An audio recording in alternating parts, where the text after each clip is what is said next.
Welcome, everybody, and I'm delighted to be interviewing in connection with the launch of the quantum guidelines, which is produced by the South African Medico-Legal Reports. Dr. Herman Edeling, very well-known figure in medico-legal circles, person who I have had many dealings with over the past few years and who I hold in very high esteem.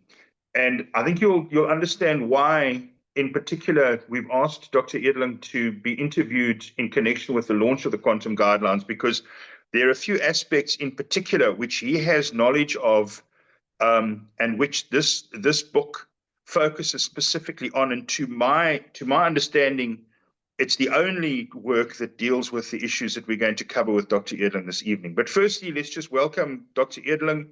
Doctor, or Herman, I should say, I know you prefer to be called Herman. You need no introduction, I'm sure, to many viewers, but for those that don't know you, you're a redoubtable, well-known, well-experienced neurosurgeon, excellent expert witness, and a wonderful teacher and communicator as well. So, really warm welcome to you, Herman. Thank you very much for inviting me in, and congratulations on publishing this very important work. Thank you, Herman. Now, as I said in the beginning, there are two aspects that in particular that, I'd like you to get your comment on. The first one, which is the narrative test, we'll just touch on lightly, but I would like to then explore in a bit more detail the second aspect, which is dealt with in the book, which is the difference between injury diagnoses and outcome diagnoses, which, as I say, is also contained in the work. But before we turn to those two particular issues, what I would suggest we do is let's have a look at the table of contents, and then that will we can go methodically through what is contained in the work, and you can maybe give us some brief comments on the other chapters, and then we'll dwell a little bit more on the chapters that deal with those two specific points. Okay, fair enough. So there I'm sharing screen, and this is the table of contents of the quantum guidelines. Thank you very much, Herman. Yes, we won't worry about the introduction, but then I'm just going to say a few words on the general principles, and I'm not going to go into the subheadings of the chapters, but I just want to say that the concept behind the quantum guidelines is that it's really a summary of the most essential principles which one needs for quantifying personal injury cases. And there are a number of works, and very good works and very well-established works, that deal with effectively lists of comparative values of injuries. The quantum guidelines adopts a similar approach, although we believe a more nuanced and a more correct approach to quantifying damages in that respect, and that we will get onto when we talk about injury and outcome diagnoses. But the other aspect of this work is that it sets out in summary form a quite an extensive range of principles which govern the quantification of damages in personal injury cases. And we see from chapter 1 that those are general principles which govern the question of the quantification of damages, personal injury damages in South African law. So, Herman, I don't know if there's anything that you want to add to that, or that catches your eye in respect of those general principles. No, and I think these general principles are principles of law, and I think it's very valuable that you've set them out like that, but I don't think I'm qualified to really comment on those. Yes, yeah, no, quite right. And then you'll see that, for instance, there are questions, you're on contingencies at the moment. There are a number of principles that people will look at, but I would just say that I agree with, I'll make remarks on that, but those principles are of relevance even to expert witnesses and now to mediators as well, because it gives you that sort of solid background, and they specifically set out in the book so that they're quite easy to dip into. It's not set out in a narrative form. It really is specifically designed to allow somebody to just dip in at a certain point where, for instance, if they want to understand exactly what is contingencies, they can then go to that and read a bit about contingencies and then get a clearer understanding, and always, of course, with strong reference to case law. So, Herman, let's just maybe move through that a bit further then. So those are the general principles, and you'll see that we even deal with appeals. And then the next chapter is expert witnesses. And what we set out in that chapter is the fundamental principles related to expert witnesses. We have a separate work, which is the expert witness guide, which goes into a lot more detail on those principles.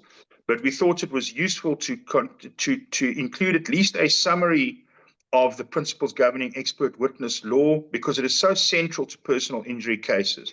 So there is a summary there, and then there's the companion work, which is the expert witness guide, which deals more deeply with the expert witness question. And then if we can just scroll down from there, please, Herman, to the next chapter. And then we get to, Herman, where I would like you to please make some comments is on serious injuries and the narrative test in road accident fund cases. Now, Herman, you and I presented a webinar on that. It is a very well-attended webinar, and I found it fascinating working with you on that webinar. But maybe just take us through just some brief comments on this particular issue, on the topic of serious injury and the narrative test. Okay, so in the Road Accident Fund Amendment Act specifies that general damages will only be claimable if injuries are serious. And if injuries are classified as non-serious, then the injured party can't claim any general damages. That brings about the need to determine whether injuries in any particular case are serious. Now, the Act empowered the Minister of Transport to determine the method of determining serious injuries, which is really a medical question. So what the Minister of Transport did was to prescribe the use of an American book called the AMA Guides to Permanent Impairment, which is a book that provides a very complex and detailed method of applying percentage values to people's permanent impairment. So that book is prescribed by our law, by the regulations the minister drafted. And if a person has an impairment rating of 30% or greater under that procedure, then they automatically qualify for general damages.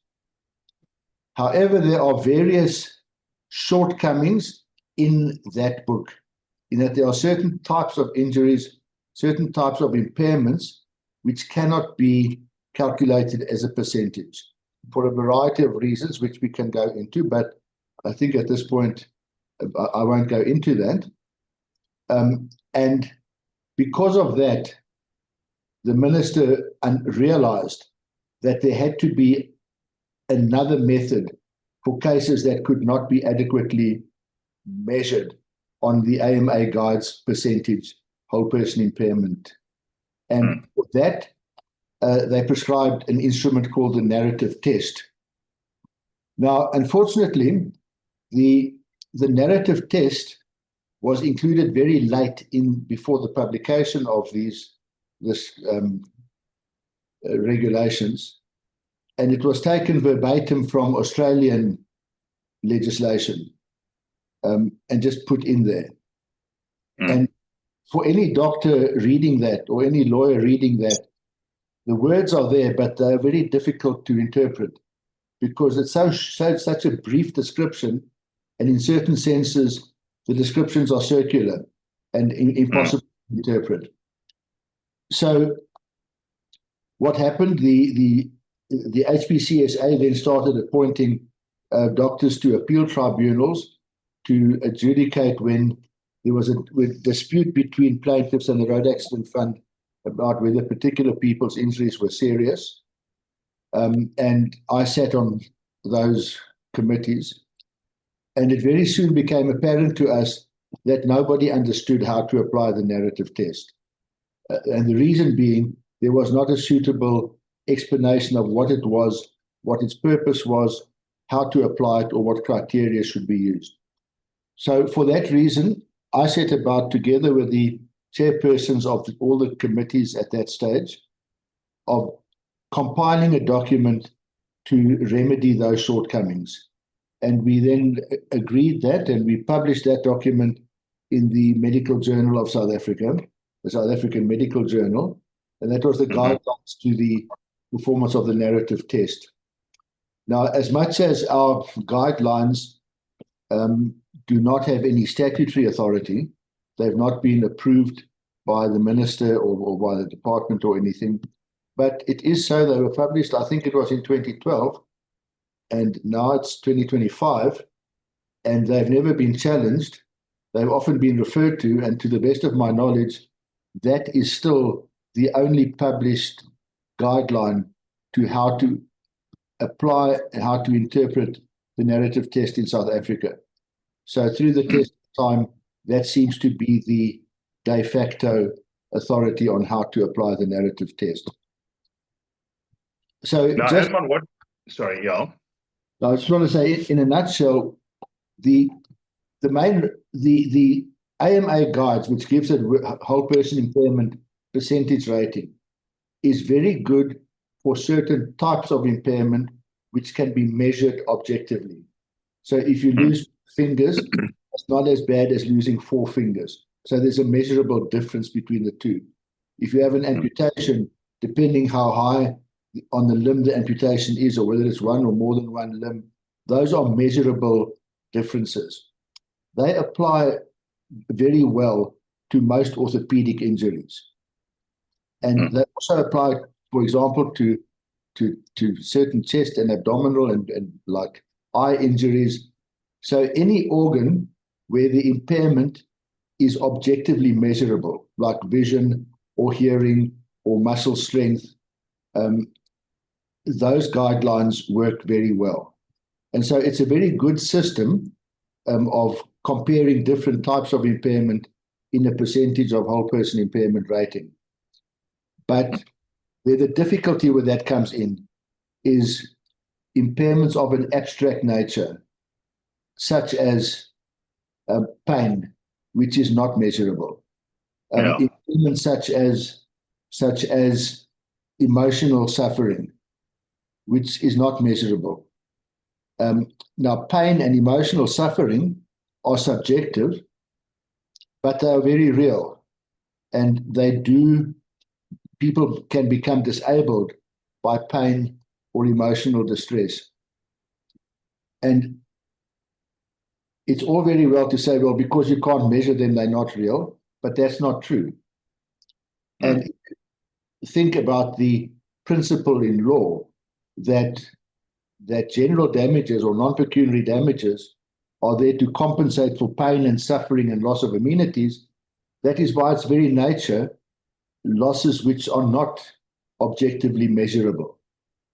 So the narrative test is designed to provide a method of assessment and a method of communication, so that once the doctor has investigated and described it in terms of the narrative test, an attorney, a claims handler, an advocate, a judge can understand. And then the award for general damages must follow effectively from the judge's understanding of how this condition has affected the person's life. That is the principle of the narrative test. Yeah. And Herman, what I wanted to say, and thank you for that, that's, again, such a succinct and accurate summary of the narrative test, which is so important in road accident fund work.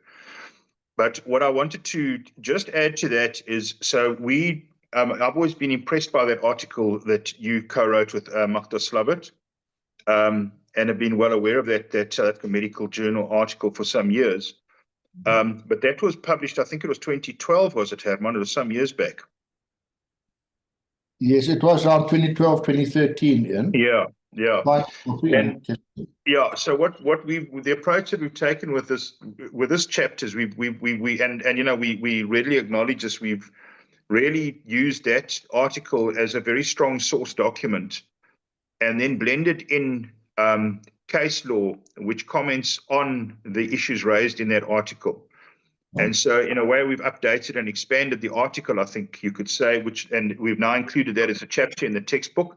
And then through the various current awareness programs that we're running through the South African Medico-Legal Reports, and which will be up and running by the time that this video it goes to air, we will then continue to update and expand the whole field, including the narrative test. So we hope in that way that that this will continue to grow and evolve as the go-to source for information on the narrative test. And incidentally, on that point, Herman, it's not as if we can cover every angle now with our first go. So we will obviously continue to update and expand and to improve and respond to what the personal injury industry wants to know about the narrative test as well, and to explain that and find answers.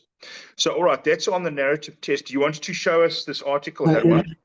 I'm just showing you now on the share screen the article that I co-authored with Professor Slobbert in the Yes. Electronic Review. That was 2012, as you correctly stated. Yeah. And then the other one, this is the article we published in the South African Medical Journal, HPCSA Serious Injury Narrative Test Guideline, and that was in 2013. Yeah, and then what we will do is we will put links to those articles on the website. So we'll look at for the appropriate place, and we'll put links to. We won't publish the article, but we'll put links to the article on the website, and then people can go to the source of that article and consider the article as well. So now there's wonderful work that yourself and Magda did, Herman, and it's been a huge it's been of huge assistance in preparing this chapter. In fact, I don't think the chapter would even have been written if it weren't for the groundbreaking work that you and Magda did. And if I might say, I say that we've looked at the case law on it. I can tell you that article has stood the test of time. So there's been no serious criticism or departure from the recommendations made in the article. There's one small point that has come up indirectly, and that's a question of causation. When it comes to the HPCSA tribunal and their powers, and it is dealt with particularly in Coughlin's case. But that's a really small, minor point, but I just mention that. But other than that, the article itself has withstood judicial scrutiny with absolutely no criticism that I'm aware of whatsoever. So, yeah, thank you very much for that work, Herman. All right, should we maybe move on with the table of contents? Sure.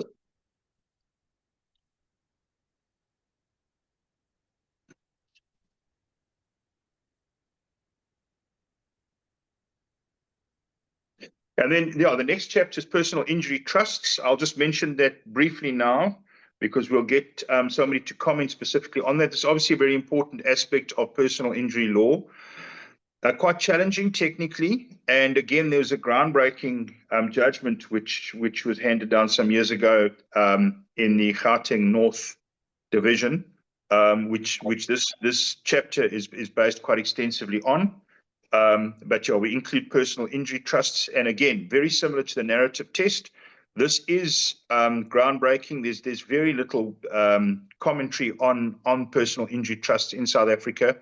We're very pleased to have been sponsored by Rodell Fiduciary, and they've assisted in having this chapter drafted. So yeah, we very much appreciate that. But that I will deal with the question of personal injury trusts in a separate interview. All right, thanks, Herman. If we can maybe move on from there.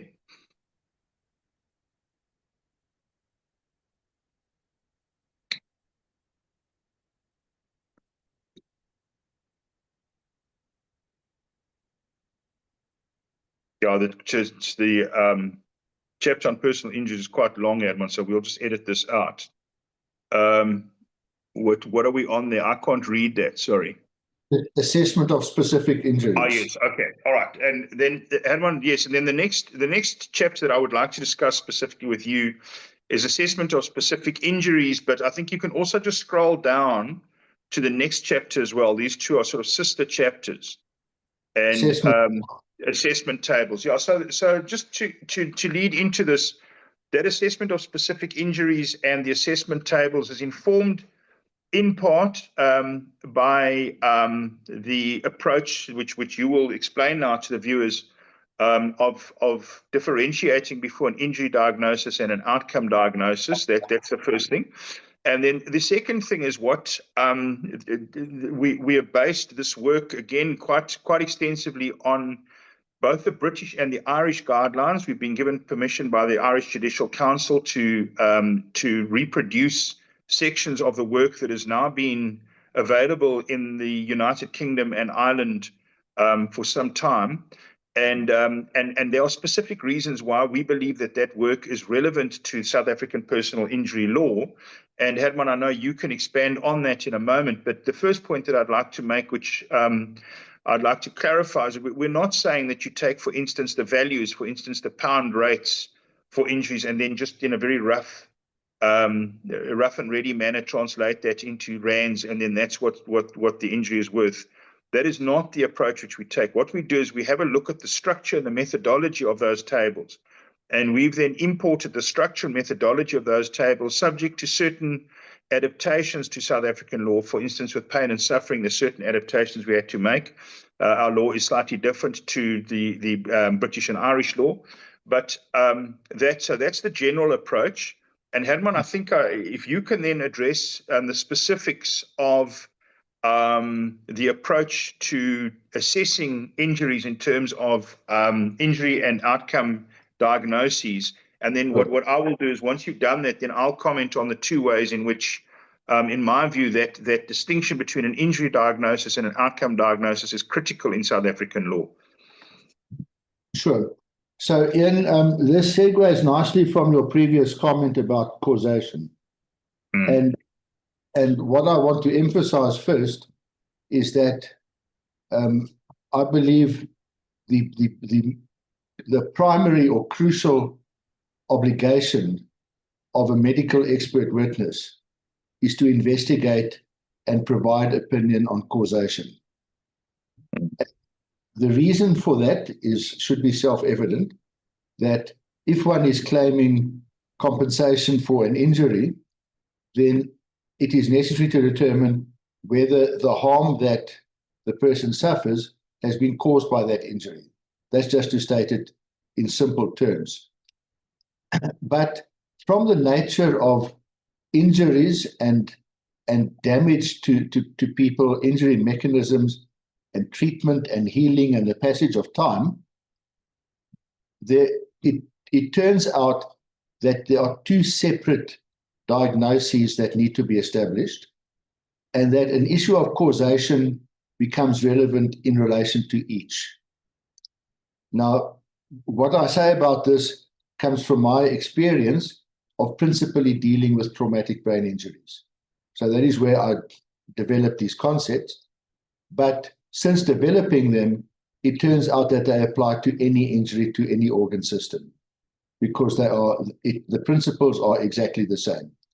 So if I talk about them in terms of brain injuries, we can talk about applying them to any other kind of injury. So I therefore proposed, and I continue to support, the fact that a medical expert witness should formulate separately an injury diagnosis and an outcome diagnosis. And what I mean by that, by injury diagnosis, is on the day of the accident or the untoward event or the negligence or the omission or commission, whatever it was, whatever the sentinel event was, what happened on that day? What harm did the person suffer? So it was a hypoxic ischemic brain injury. That would be an injury diagnosis. It was a traumatic brain injury in a motor accident. That would be an injury diagnosis. It could be a fractured femur in a fall from a height. That's an injury diagnosis. So it is the description of the acute injury on the day of the injury.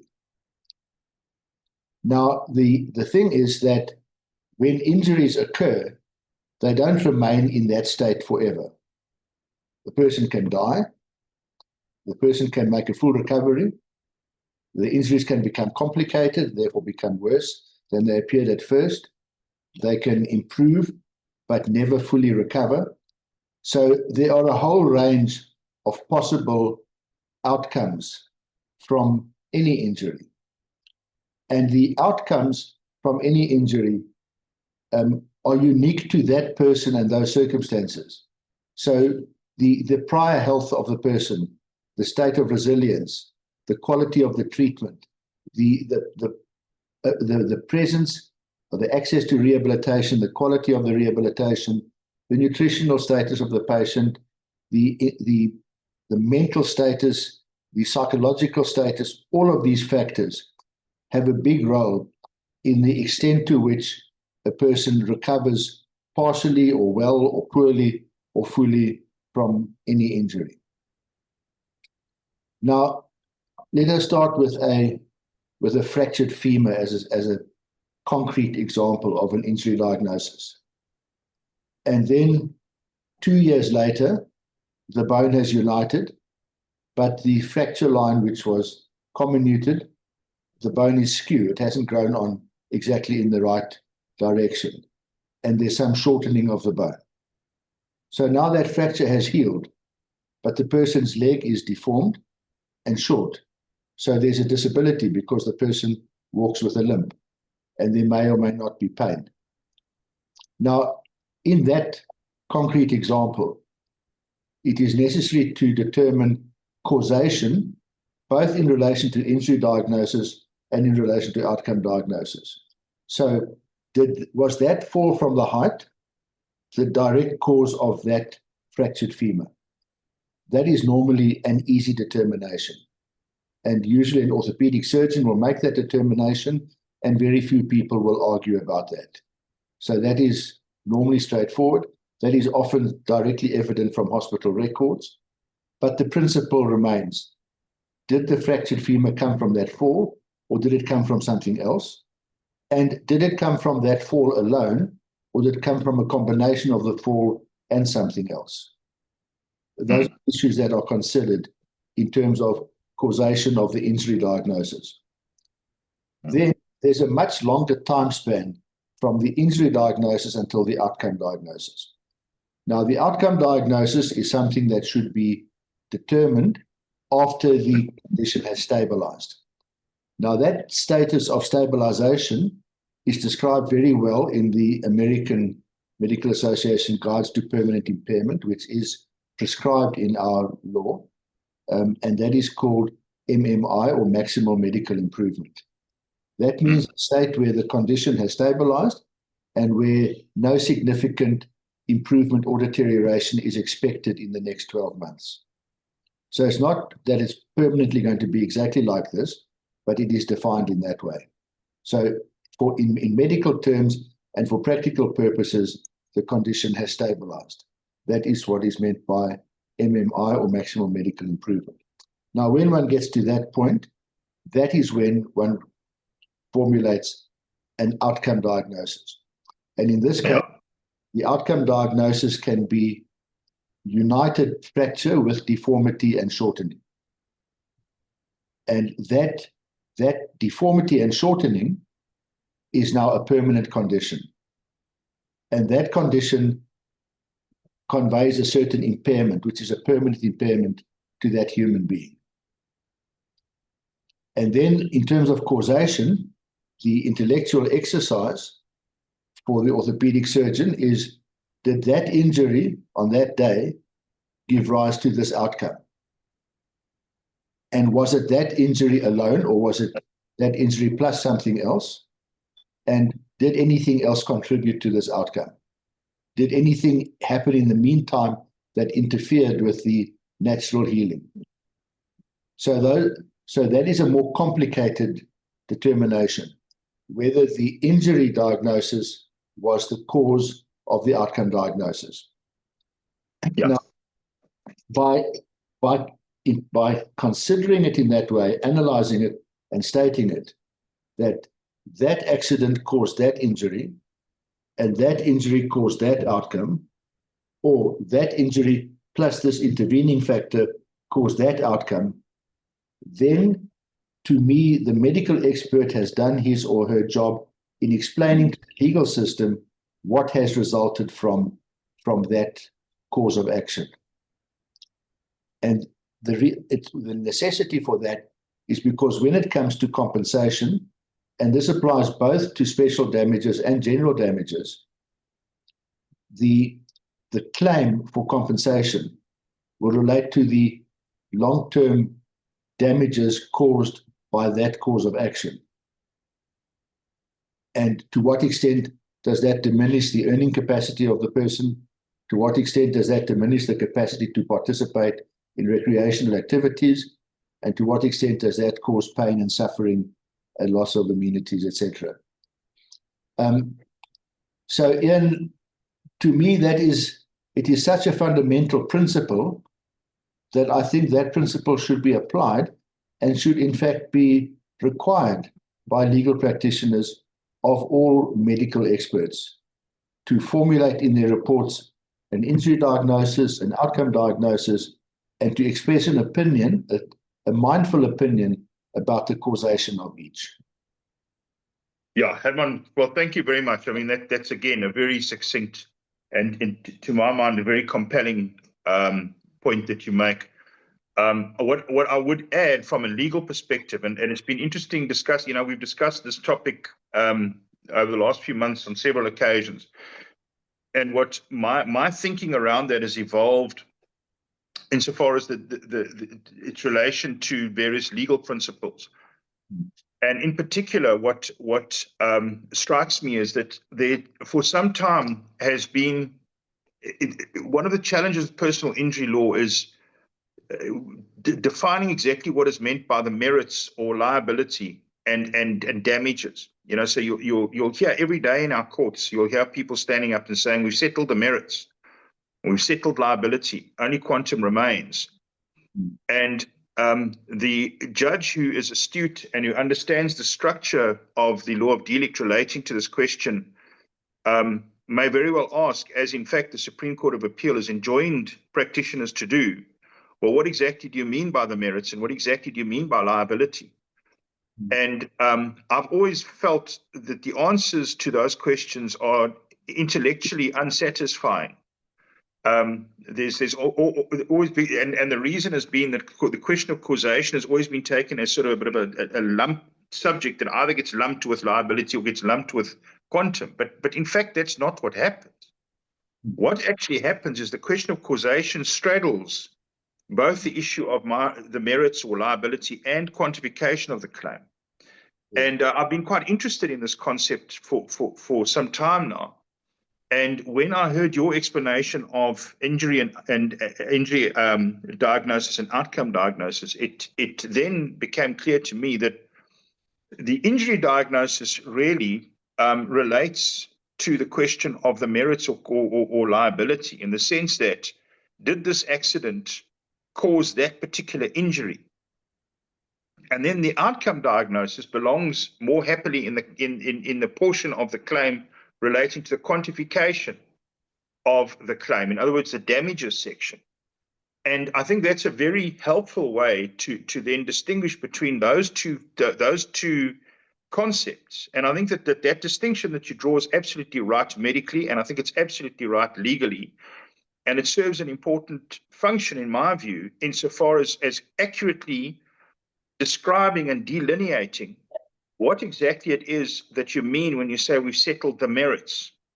In other words, it seems to me that most times what people mean is that they've settled the questions of wrongfulness or unlawfulness, fault, which is usually negligence, and then causation, in the sense of did that negligent conduct, wrongful and negligent conduct, cause the injury?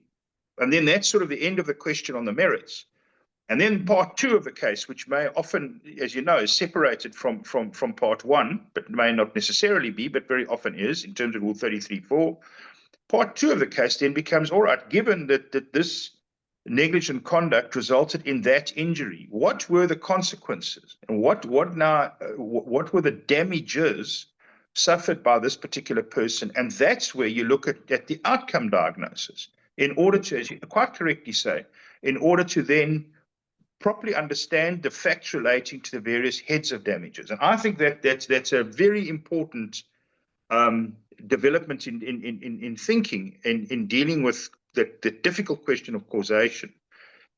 So yeah, Herman, and there are other topics where I think this is relevant. Particularly, I think if you can just finish then on tying that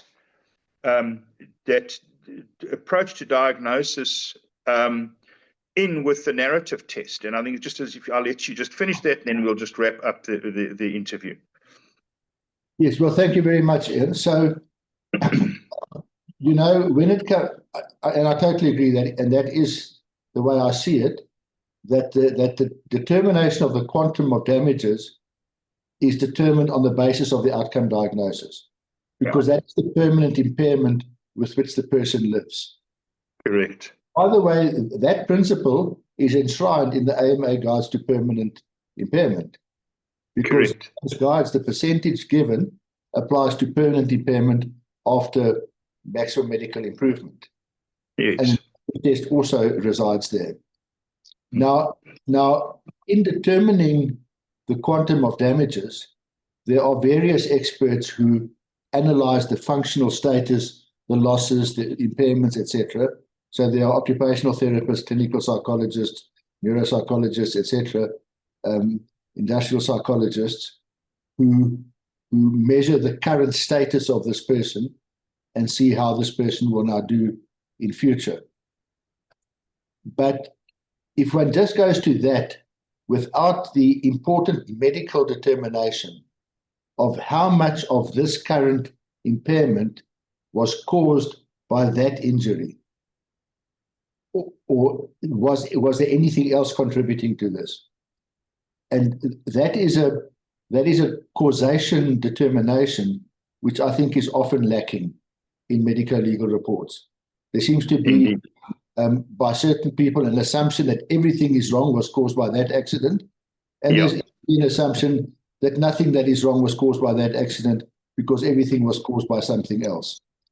And I think that lawyers should instruct their expert medical practitioners, their medical specialists, to apply their minds and give reasons and reasoned explanations for why and to what extent this outcome permanent impairment was caused by that accident or whatever, and to consider causation in two separate compartments. One which does reside comfortably with merits, and the other one resides with quantum.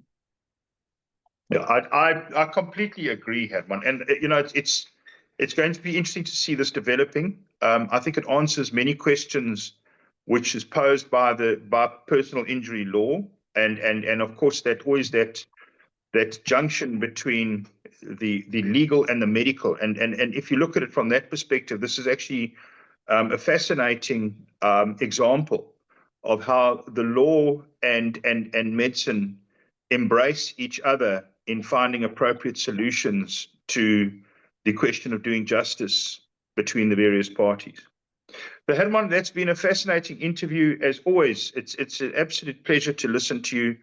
I'm always enriched by spending whatever time I can with you, and I really appreciate you agreeing to the interview. And I think it will help to drive the sort of intellectual understanding of the subject that we're dealing with forward. And so thank you very much for your time and insights, Herman. Great pleasure, and very interesting talking to you. So thank you for that. Thank you very much, Herman. Thank you.